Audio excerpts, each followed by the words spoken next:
Des cacaotiers à perte de vue sur 7 hectares de terrain. Le fruit de décennies de dur labeur, de père en fils.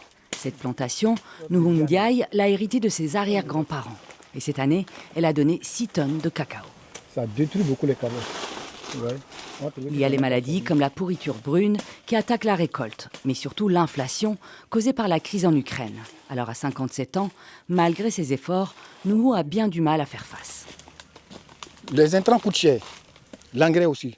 La main-d'œuvre, on n'en parle pas. Je lutte toujours pour faire de mon mieux pour garder mon certificat. Et le certificat, c'est pour un certificat de groupe. Si moi je paie le certificat, c'est toute la coopérative qui paie.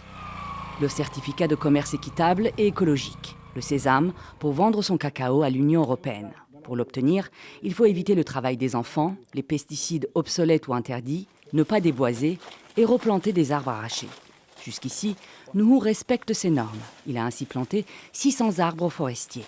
Une coopérative l'accompagne dans ses efforts pour obtenir ce cacao durable. Le GPS qui va nous donner la superficie exacte de ta plantation. Vérification du périmètre du champ de cacao, de ses frontières avec les zones de forêt et du nombre d'arbres plantés.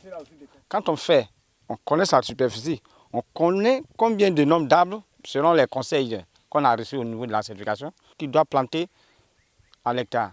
Parce qu'on dit, bon, il a détruit une forêt qu'on est en train de refaire. Objectif, 0 déforestation. Des normes exigeantes, durcies par l'Union européenne.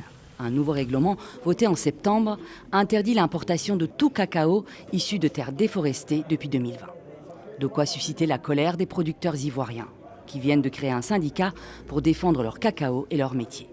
S'ils veulent que nous, les paysans, nous les soutenons aujourd'hui pour le reboisement, nous on est d'accord. Mais nous, on ne peut pas produire 120 milliards dans l'année et nous nous retrouvons avec notre pays avec à peu près 2,8 milliards. C'est de l'esclavage. Il faut que l'Europe arrête cela. Nous voulons un partenariat franc, mais basé sur le respect de la dignité humaine. En Côte d'Ivoire, plus de la moitié des planteurs vivent sous le seuil de pauvreté. Ils ne perçoivent que 2% des 100 milliards de dollars par an que représente le marché mondial du cacao et du chocolat. Un marché verrouillé par les grands industriels. Et les exigences de plus en plus sévères et coûteuses en matière de durabilité ne sont guère récompensées. À part une prime de 60 francs CFA, moins de 10 centimes d'euros, par kilo de fèves certifiées. Autant dire rien. René Yaokoame dirige l'une des plus grosses coopératives de la région avec plus de 600 membres et une production de 1800 tonnes de cacao par an.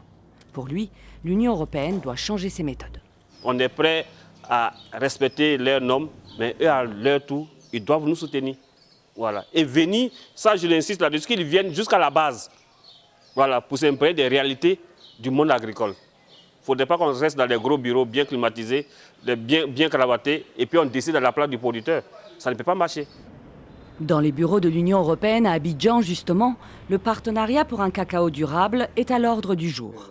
Bruxelles assure qu'à terme, les réformes en cours bénéficieront aussi aux producteurs ivoiriens.